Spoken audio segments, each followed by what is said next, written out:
corações. Em nome de Jesus oramos. Amém. Amém. Amém. Amém. Deus abençoe, Marco. Amém. Boa noite.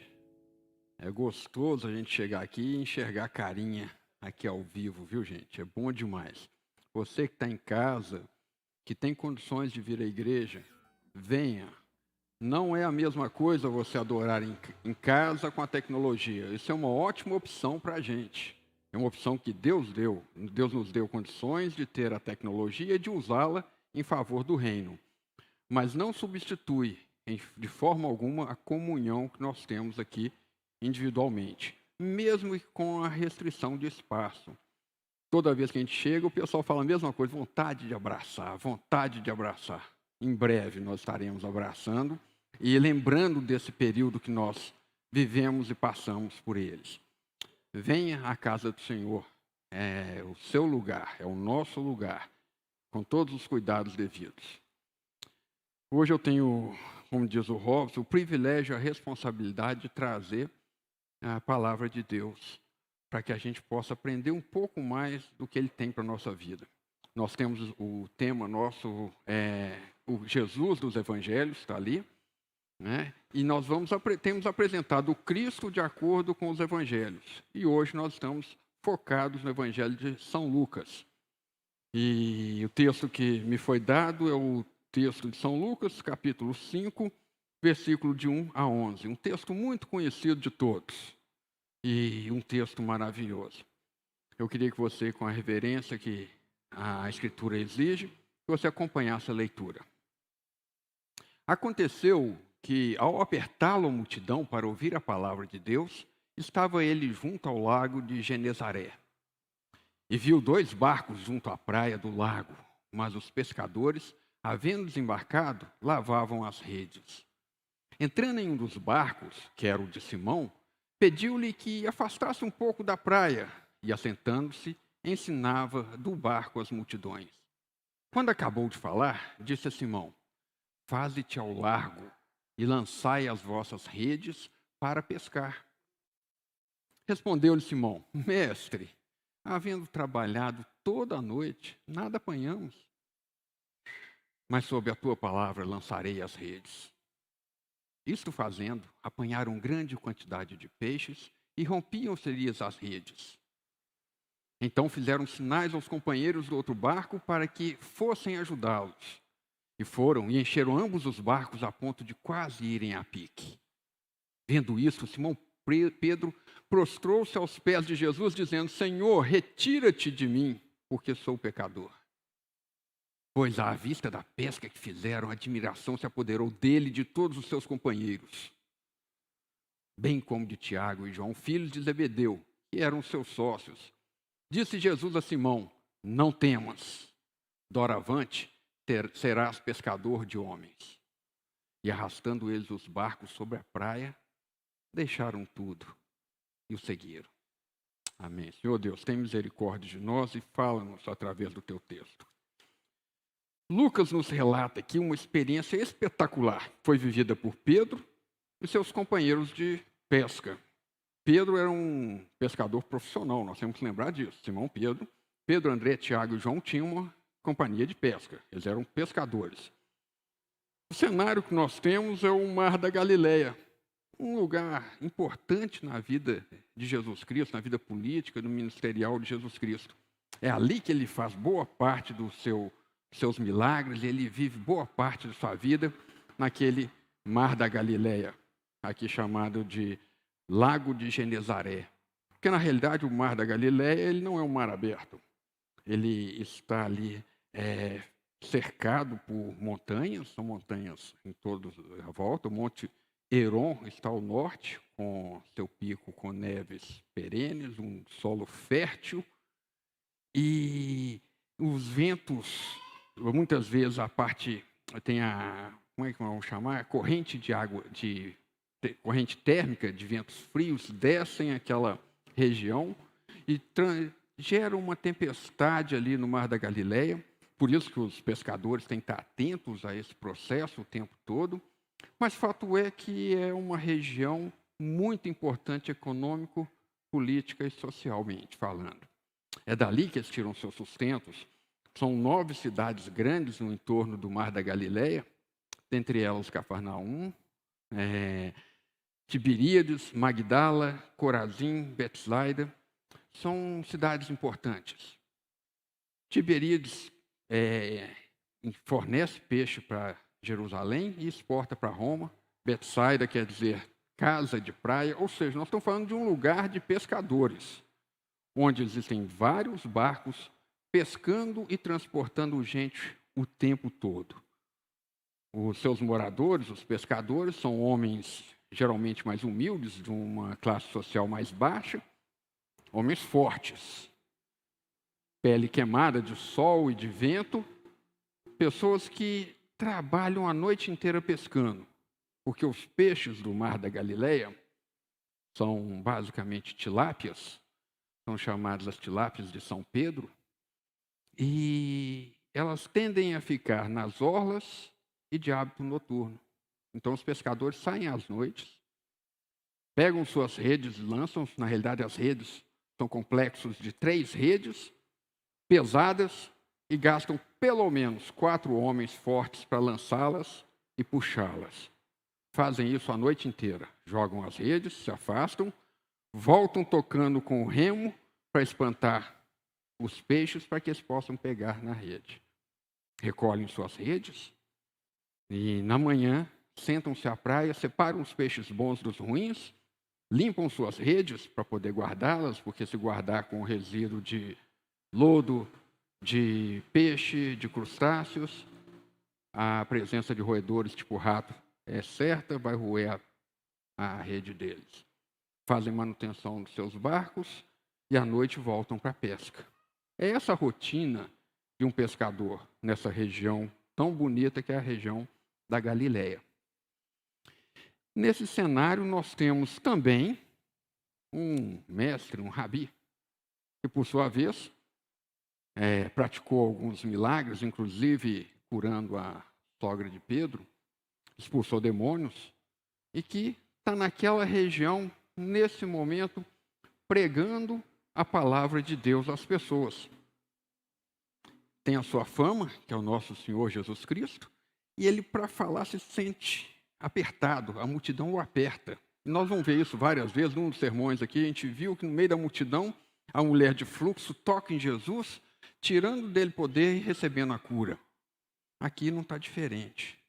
Jesus vem andando naquela confusão, os pescadores estão fora do barco já, barco ancorado na praia, limpando a sua rede. Eles tinham que lavar aquela rede.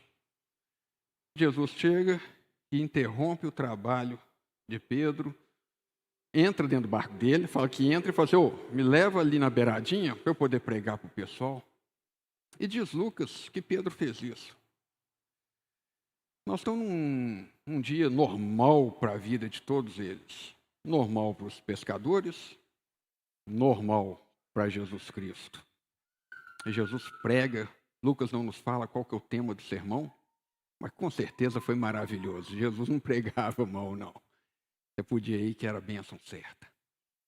E já devia ser em torno de meio-dia, porque pelos afazeres, os comentaristas calculam que esse já era em torno de meio-dia, final do dia, meio-dia, quando Jesus termina.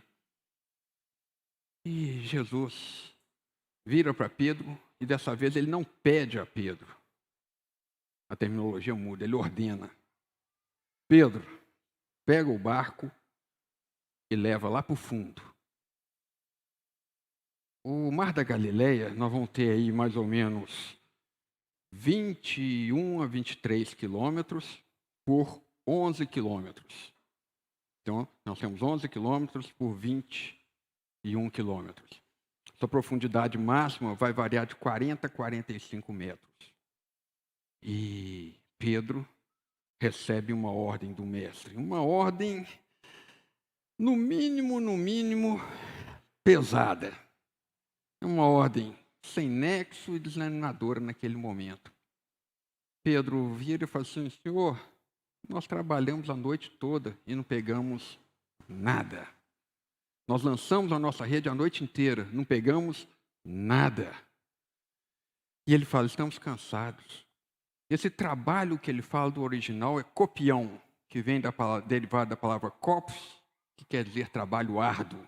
Ele estava exaurido, cansado. Esse sujeito trabalhou a noite inteira. Estava ali mexendo na rede dele, lavando, quando seu trabalho foi interrompido pelo mestre, pedindo um favor para colocar ele na praia. Ele para seu trabalho, vai lá, serve o mestre e recebe uma ordem. Aqui gera um impasse. Eu tenho um pescador profissional. O cara é bom no que faz. Ele sabe o que faz. Ele cresceu à beira do mar. Ele conhece cada cantinho. Ele sabe onde tem peixe, onde não tem peixe. Ele conhece as variantes do mar, quando sobe, quando desce, onde tem peixe, onde não tem. A pesca sofre esse tipo de variável. Esse sujeito sabe que o peixe fica de noite no raso. Jesus manda meio-dia no meio do mar. E ele olha para aquele sujeito, um carpinteiro, um cara carpinteiro. O cara cresceu fazendo móveis. Um conhecedor, falava com autoridade das escrituras, mas de pesca mesmo, não entendia nada. Tanto não entendia que mandou levar o barco para onde era o local mais improvável de se achar peixe. Um impasse danado. Pedro olha para Jesus, sabendo que ele é o Rabi, o mestre, e responde: Rabi, meu mestre, eu só vou jogar a rede porque é o senhor que manda. O senhor está mandando, eu vou obedecer. Talvez ele até tivesse pensado assim, viajado na maionese, falou assim, não, vão lá, eu vou jogar a rede, nós não vamos pegar nada não, mas Jesus não perde uma oportunidade. Ele vai ensinar alguma coisa para a gente. Pode até ser. Então ele mescla ali a fé com a dúvida dele. Quantas vezes nós não temos isso na nossa vida? É a certeza de que o mestre está mandando e a dúvida de que eu sei mais do que o mestre, pelo meu dia a dia, por aquilo que eu faço. Deus está mandando, mas eu conheço muito bem isso daqui. Eu conheço a minha família. Deus está mandando, mas quem conhece sou eu. Porque o mestre mandou. E se você for olhar, é uma ordem pesada mesmo. E Pedro ainda tem que fazer uma coisa. Bom, para lançar a rede, são quantos homens que eu falei? Os 4, não é isso, Mateus? 4 homens. Então tinha que ter Pedro e mais 3. Os 3 caras que estavam lá lavando a rede, Pedro falou assim, ô, vem comigo, vamos jogar a rede ali. Os caras vão olhar, ali aonde, Pedro? Lá no fundo. Eles vão olhar assim, beleza, nós acabamos de lavar a rede aqui, nós vamos jogar a rede lá no fundo, não vamos pegar nada de novo, vamos voltar, vamos ter que lavar essa rede para poder pescar a noite inteira sem dormir. Mas Jesus ordena, ele não pediu não, vão lá, vão jogar.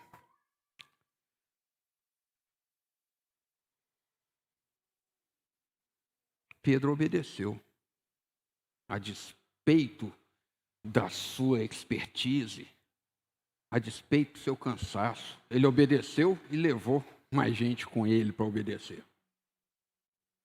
Para a nossa história, para a história de Pedro, vou falar da sua história e da minha. A obediência é a base do nosso relacionamento com Deus. Nosso relacionamento com Deus, ele começa pela obediência. Põe para mim, por favor, primeiro livro de Samuel, 15, 22. Porém, Samuel disse, tem porventura o Senhor tanto prazer em holocaustos e sacrifícios, quanto em que se obedeça a sua palavra?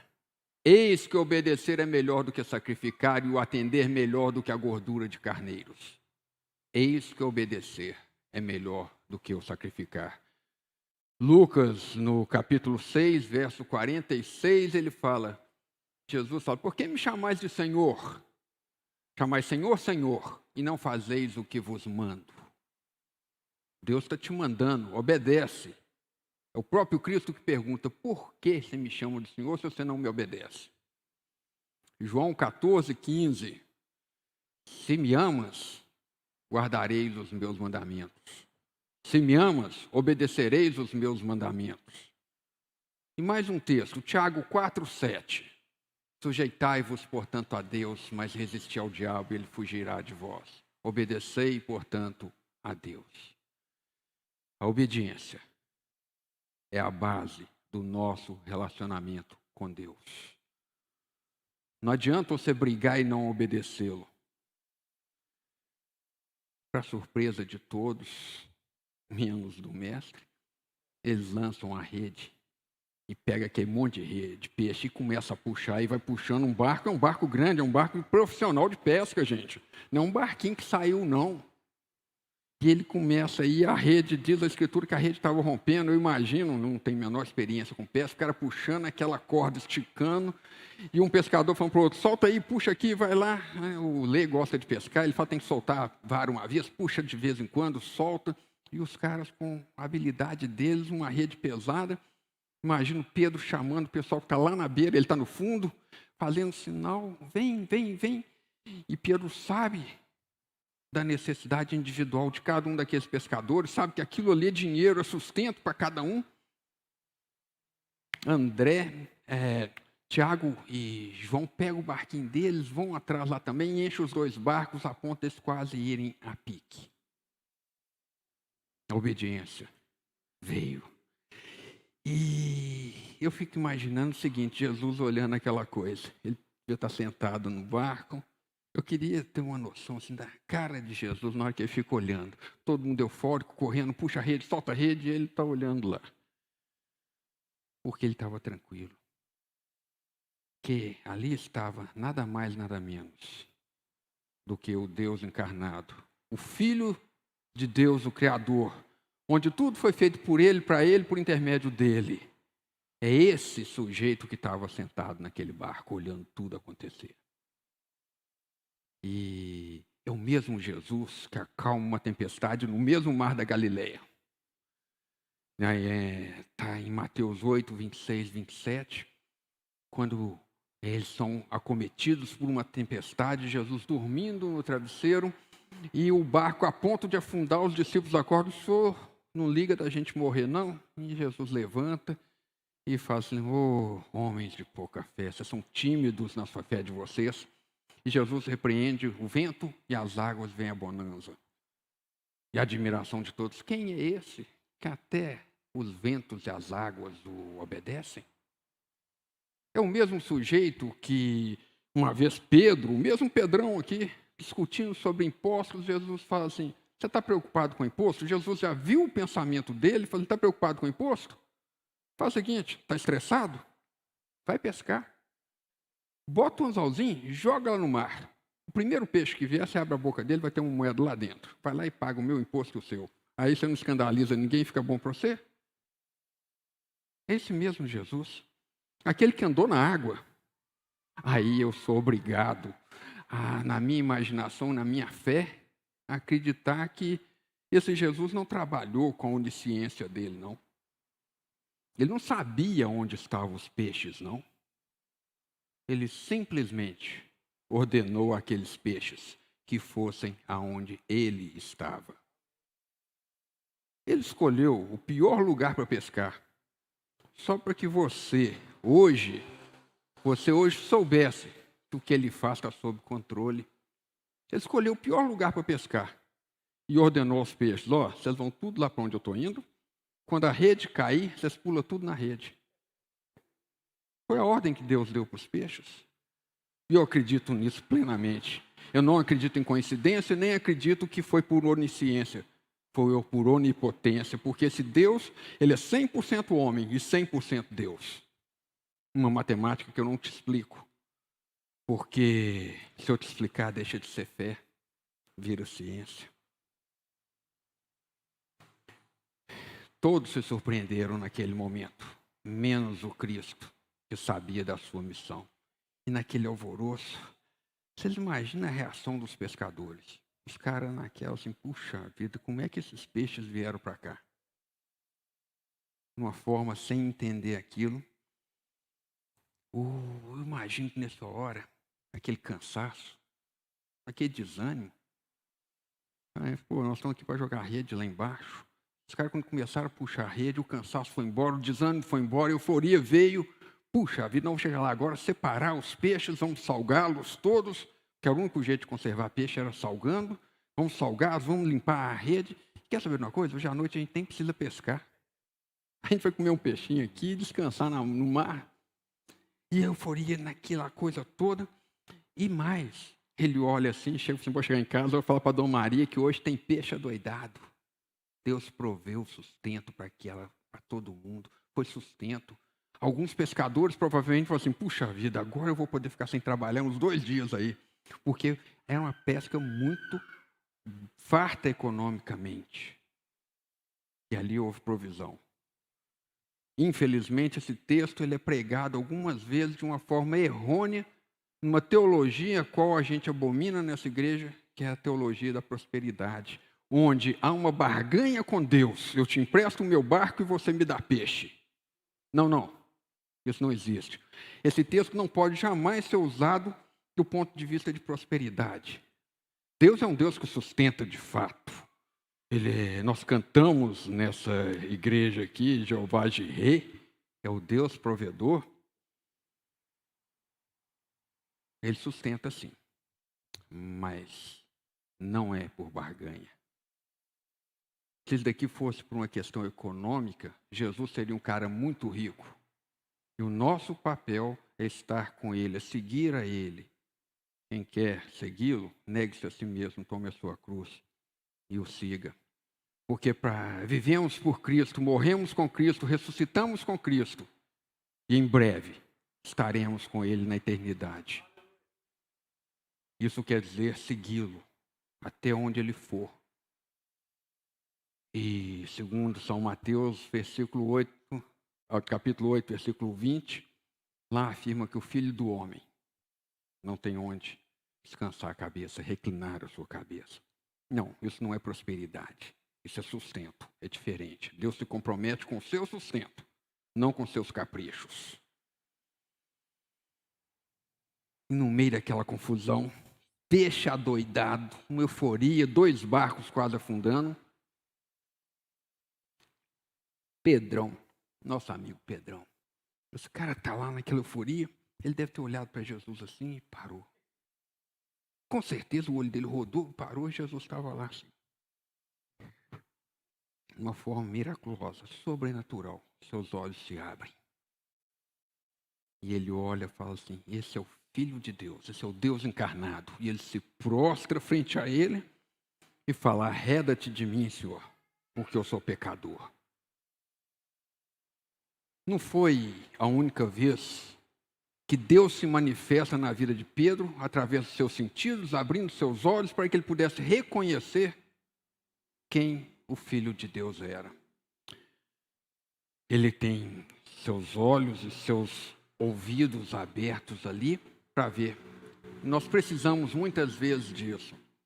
Mateus 13, capítulo 13, verso 16. Bem-aventurados, porém, os vossos olhos, porque veem, e os vossos ouvidos, porque ouvem. Nem todos têm olhos para ver o Espírito de Deus. Nós somos privilegiados. Não por mérito nosso, mas porque em determinado momento o Espírito Santo de Deus fez com a gente o que fez com Pedro. Abriu-se-lhes os olhos e ele reconheceu Jesus como Senhor e Salvador de sua vida, e ele se prostra. Em Mateus 16, versículos 15 a 17, num episódio onde Jesus vira para os seus discípulos e fala assim, quem que o pessoal está falando que sou eu? E alguns falam assim, fala que sou João Batista, alguns falam que é Elias, outros falam que é um profeta aí que ressuscitou. E Jesus vira assim, e vocês? Quem vocês acham que sou eu? E Pedro prontamente fala, tu és o Cristo, o Filho do Deus Altíssimo. Aí Jesus vira e fala assim, não foi você que falou, não. Foi Deus quem falou através da sua boca. Ali tem uma manifestação clara do poder de Deus através de Pedro. E Jesus fala, em cima dessa sua afirmativa, dessa pedra, eu erguerei a minha igreja. Quando nós entendemos quem nós somos e qual que é o nosso lugar, se eu entendo que eu sou pecador e que Deus é Deus, As coisas mudam para o meu lado, há uma transformação. Porque se eu entendo a glória de Deus, eu percebo claramente que é impossível eu, na minha condição de pecador, estar próximo da glória de Deus sem ser consumido. Foi assim com o profeta Isaías, Isaías 6, 5 e 7. Eu vou ler esses textos rapidinho. Então disse eu, ai de mim, estou perdido, porque sou homem de lábios impuros e habito no meio de um povo de impuros lábios. E os meus olhos viram o rei, o Senhor dos exércitos. Então um dos serafins voou para mim, trazendo na mão uma brasa viva. Foi tirada do altar com uma tenaz. Com a brasa tocou minha boca e disse, eis que ela tocou os teus lábios, a tua iniquidade foi tirada e perdoado o teu pecado. Foi assim com Isaías. Com Manoá e sua esposa, Manoá, todo mundo sabe, né? O pai de Sansão. Né? Lógico, ninguém sabe, né, gente? Eu também não sabia, não, fui ver depois, né? Então, por isso que eu estou falando, Manoá e sua esposa, os pais de Sansão, Juízes 13, 20 a 23, eles recebem a visita do anjo do Senhor, que nada mais é do que o próprio Cristo, e falam, sucedeu que subindo para o céu a chama que saiu do altar, o anjo do Senhor subiu nela. O que vendo Manoá e sua mulher caíram com o rosto em terra. Nunca mais apareceu o anjo do Senhor a Manoá, nem a sua mulher. Então Manoá ficou sabendo que era o anjo do Senhor. Disse Manoá à sua mulher, certamente morreremos, porque vimos a Deus. Porém, sua mulher lhe disse, se o Senhor nos quisera matar, não aceitaria de nossas mãos o holocausto, nem as ofertas de manjares, nem nos teria mostrado tudo isso, nem nos teria revelado tais coisas. Foi assim com João, em Apocalipse 1, 17 e 18. Quando o vi e caí a seus pés como morto, porém ele pôs sobre minha mão direita, dizendo, não temas, eu sou o primeiro e o último. E aquele que vive, estive morto, mas eis que estou vivo pelos séculos dos séculos e tenho as chaves da morte e do inferno. João cai e ele é levantado. E foi assim com o povo de Israel no Êxodo, quando Moisés vai falar ao povo, e o povo percebe aquela situação, Êxodo 20, 19, disseram a Moisés, fala-nos tu e te ouviremos, porém não fale Deus conosco para que não morramos. É essa a sensação que você tem que ter de temor ao Deus vivo. Com Deus não se brinca. Quando nós sabemos o nosso lugar, nós sabemos quem é Deus, nós caímos no chão. E a resposta de Cristo é muito boa, porque ele simplesmente não sai de perto de Pedro. Porque Pedro, uma vez que ele reconhece quem ele é, ele tem seu coração quebrantado, tem sua vida transformada. E todas as vezes nós temos um encontro genuíno com Deus, só pode ocorrer duas coisas. Sua vida é transformada e você passa a ter um relacionamento com Deus genuíno. 2, você será consumido pela justiça de Deus. Ou outro. Esses homens aqui todos tiveram seus pecados perdoados, sua vida transformada.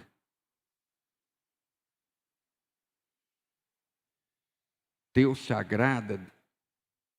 agradou de quem tem seu coração transformado. Salmo 51, 17. Deus se agrada.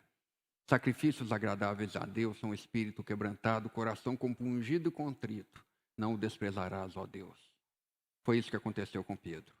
Pedro teve sua vida transformada. Cristo o pescou para si. Pedro saiu para pescar e foi pescado, e ele percebeu isso. Os olhos dele se voltaram para outro aspecto. E agora, Cristo responde, você será pescador de homens. Agora, eu já te ensinei a pescar. Eu te pesquei, agora você sai pescando homens aí. E aquela atitude de Pedro, ela foi tão forte, tão genuína, que afetou todos os seus companheiros de pesca. E por causa desses pescadores, hoje nós estamos aqui. Porque eles lançaram as suas redes naquela região, pescando homens para Jesus Cristo. E através daqueles homens, mais pescadores e mais pescadores. E hoje nós estamos aqui, porque nós somos frutos dessa pescaria. E aí eu vou ter que usar minha fé de novo aqui e imaginar como é que Deus brinca, entre aspas, com essa nossa fé. ele mostra para Pedro uma pesca onde tem peixe adoidado. E lá na frente, depois que Cristo ressurreto, Pedro, cheio do Espírito Santo, ele é novamente o personagem principal de uma grande pescaria de homens, onde no seu sermão ele tem quase 3.000 pessoas convertidas. Ele trouxe a sua rede quase arrebentando ali também. Eu imagino que ele deva ter lembrado disso, porque uma experiência dessas não se esquece.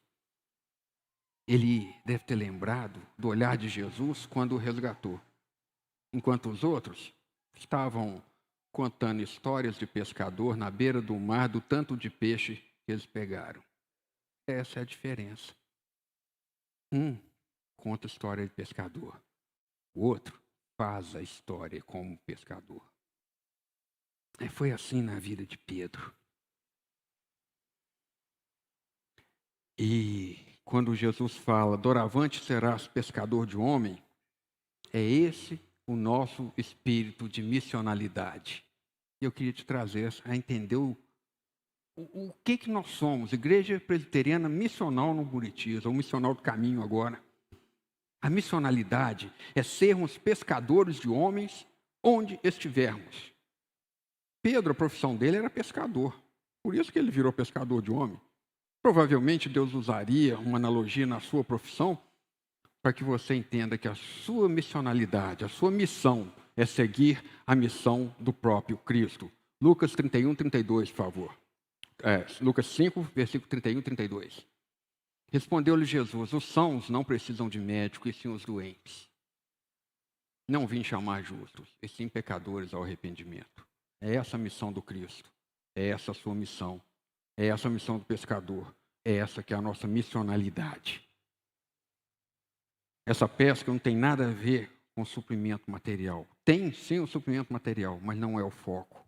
O verdadeiro milagre dessa pesca não está nos peixes, está nos pescadores, especificamente um, Pedro, que imediatamente contaminou seus companheiros e que contaminou mais gente e que levam o seu barco para a praia.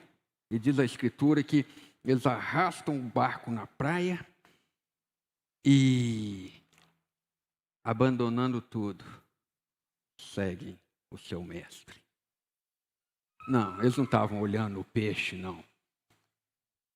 Talvez eles tenham se impressionado com os peixes, mas a visão deles foi voltada para outra.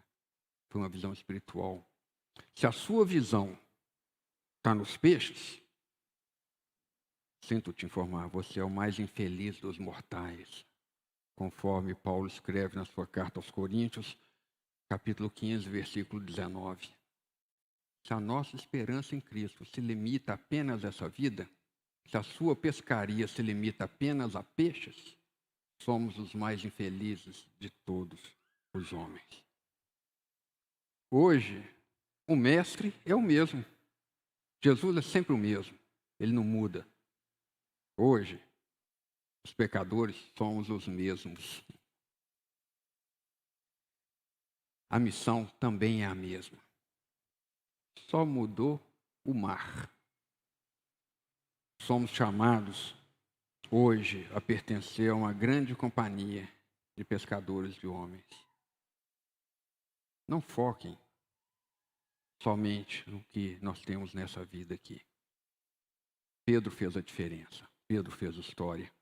Pedro foi um grande pescador. E é importante que você entenda e compreenda para onde Deus está guiando o seu barco. E obedeça. Deixe que Ele guie o seu barco. Existem homens, mulheres que pertencem ao reino de Deus e que precisam ser resgatados. Essa é a sua missão. Seja obediente. É a base do seu relacionamento com Deus. Não deixe que a mesmice da sua vida tome conta da sua vida e você perca os privilégios de uma vida eterna com Deus. Abra seus olhos e enxergue o que Deus tem na sua vida, mesmo no momento de pandemia. Perdeu papai e mamãe. É pesado. A ordem de Jesus Cristo, às vezes, ela é pesada e sem nexo. Mas Ele tem propósito para a sua vida. Todos nós temos os nossos pesos, mas Deus tem propósito para a sua vida. Qualquer que seja o problema que você esteja passando aqui hoje, não tire o foco do alvo que é Cristo. Ele é o nosso alvo. Ele é quem tem que nos guiar. O resto, breves e momentâneas tribulações. Que Deus tenha misericórdia de nós e que Deus abra os nossos olhos para que a gente possa entender a vontade dEle na nossa vida. Hoje é dia de ceia.